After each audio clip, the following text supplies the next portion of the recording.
Trump revives presidential fitness test with pro athletes at White House. President Donald Trump has reignited the conversation about youth fitness in America by signing an executive order to revive the presidential fitness test, a widely recognized program in public schools from decades past.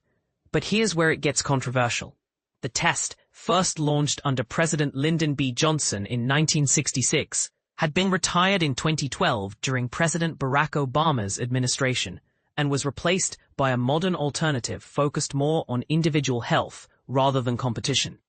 Now, Trump's administration is bringing it back, sparking a debate about the best way to encourage fitness among young Americans. The signing event took place at the White House, where Trump was joined by several well-known professional athletes, including Bryson DeChambeau, golfer and Trump ally, Harrison Butker, NFL kicker with a history of stirring controversy through outspoken comments, and Lawrence Taylor, a legendary former linebacker for the New York Giants. This gathering isn't just symbolic. It aligns with a greater strategic backdrop as the United States looks forward to hosting major international sporting events in the next few years, such as the 2025 Ryder Cup, the 2026 FIFA World Cup, and the 2028 Summer Olympics. These events are significant achievements that Trump proudly associates with his second term. Trump has invested considerable energy into the success of these sporting milestones and has used his platform to influence cultural and social issues tied directly to sports. His administration's policies include new rules regarding transgender athletes and a controversial demand directed at the NFL's Washington Commanders to revert to their former name, Redskins, threatening potential restrictions on stadium deals if they do not comply. This renewed emphasis on physical fitness in schools seems to be an extension of his broader approach to sports and culture. The executive order reintroduces the presidential fitness test, which evaluates students' physical capabilities and historically awarded children with outstanding scores a special presidential commendation. The test was a staple from the late 1950s through 2013 and was considered a national tradition. Trump emphasized that resurrecting this challenge aims to foster a culture of strength and excellence among youth, encouraging them to adopt active and healthy lifestyles early on. The program will be overseen by Health and Human Services Secretary Robert F. Kennedy, Jr., indicating a high level of federal involvement. White House Press Secretary Caroline Leavitt highlighted the order as a response to what the administration describes as a widespread decline in physical health across the nation. The directive instructs the Presidential Council on Sports, Fitness, and Nutrition to collaborate with professional sports figures, organizations, and other influential leaders to maximize the program's impact. Many of the athletes present at the signing ceremony were named to the council, solidifying their roles as advocates for this initiative.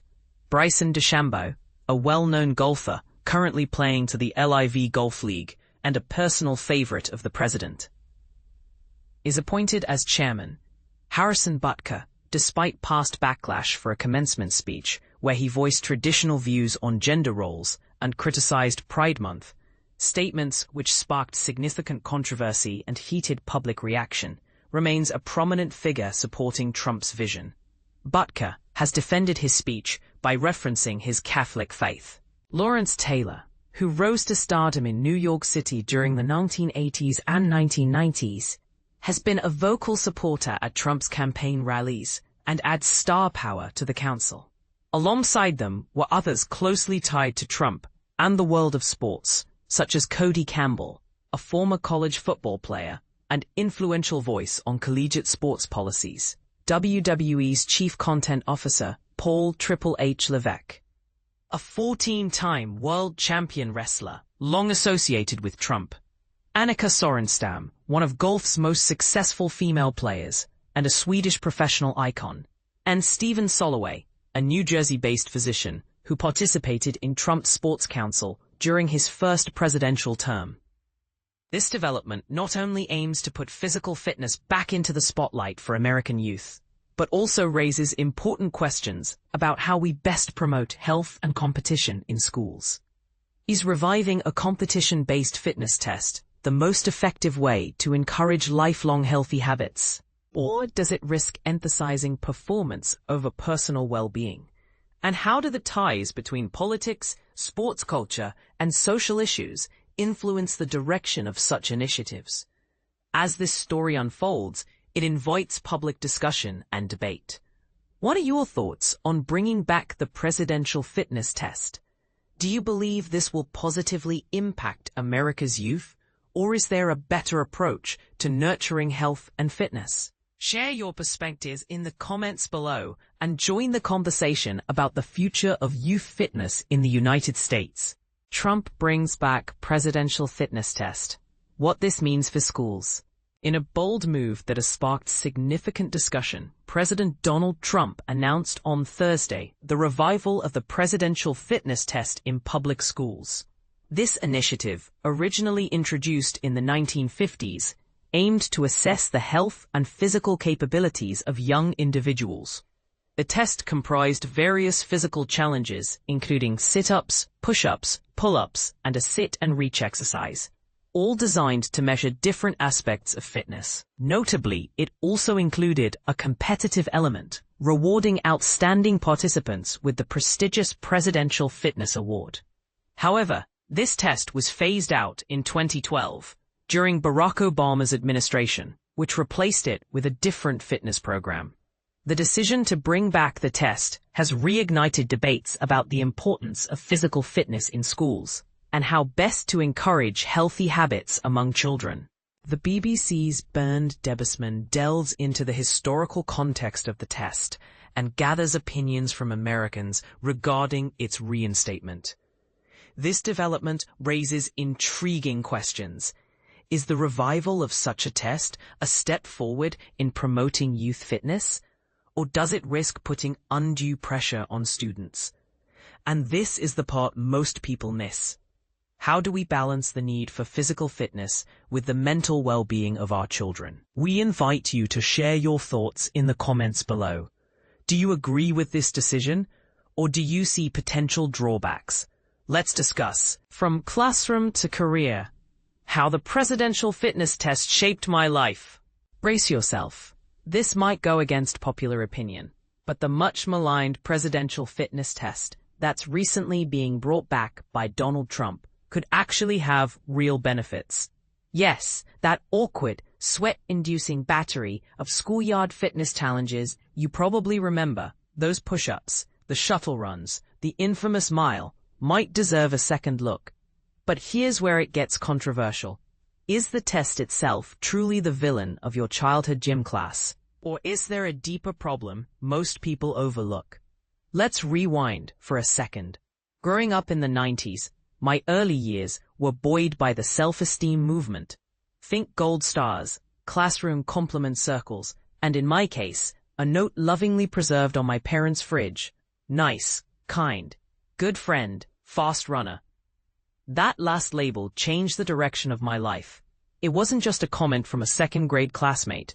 It was the first sign that maybe, just maybe, I'd found something I could be great at.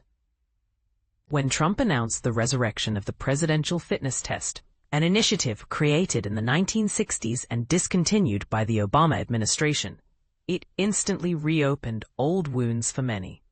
People swapped horror stories about humiliation and anxiety, of being benched while athletic classmates collected those coveted award patches. But here's the twist. For some, like me, the test was more than a gauntlet of embarrassment. It was a chance to shine. Picture this. I was a scrawny kid who couldn't quite crack the starting lineup in basketball, football, or baseball. Then came the dreaded day when Mrs. Passmore, my PE teacher, marshaled us for 16 laps around a dusty makeshift track. Less than 7 exhausting minutes later, two things were crystal clear. I was completely spent, and I'd just won faster than anyone in my grade. That moment set off a chain reaction. I went from being the fast kid locally to being the nation's fastest miler in my teens, clocking a scorching 4:01 as a high school senior. Sports, coaching, and eventually writing about performance all flowed from that single moment of recognition. Childhood is a search for belonging. Some kids find it behind a math trophy or at the school choir's front row. Others, like I did, behind a stopwatch. The presidential fitness test has always been divisive. One person's chance at self-discovery is another's worst nightmare. But here's the part most people miss. Should we blame the test itself or how it's administered? Consider this. It's humiliating when you freeze in front of the whiteboard during math or voice cracks in the middle of choir. Do we scrap math and music from the curriculum just because they're tough? Of course not. We work on creating supportive, etc., encouraging classrooms to help every kid thrive. The real culprit isn't the fitness test. It's an educational environment that punishes failure and stifles improvement. Too often, gym class felt like an obstacle course set up for embarrassment, not growth. But imagine if PE were more like a science lab, a safe zone to try, fail, and get better, no matter your starting point. What if the test flexed to accommodate different talents, much like track and field includes both shot put and long-distance running? Here comes a hot-button question for you. Instead of erasing a test that can reveal hidden strengths, shouldn't we focus on reforming how it's implemented? After all, athletic disparity doesn't vanish when you cancel fitness assessments. Kids notice who struggles and who excels, with or without certificates. Trust me, my embarrassing sit and reach score is proof enough. With childhood obesity and sedentary lifestyles on the rise, hard truth, only about 15% of elementary and 9% of middle school students get PE 3 times a week. Some classes are so big, up to 75 kids per teacher, that real support is all but impossible. Does this sound like a system poised to inspire a lifetime love of movement? Or one that treats gym class as glorified recess? Instead of casting PE as an afterthought, what if we treated it as a central pillar of education? Led by talented teachers who genuinely care. Picture a curriculum where kids get to sample all sorts of sports and exercises, discovering what makes them love moving, whether it's friendly competition or simply beating their own best score. This approach could open doors for everyone, not just the star sprinter. My own running story started with that daunting mile in 2nd grade, but not every kid will have the same experience. One thing is clear. Our youth are facing a growing crisis of physical inactivity. Rather than arguing over politics, maybe it's time to make physical activity a real priority in our schools. And here's a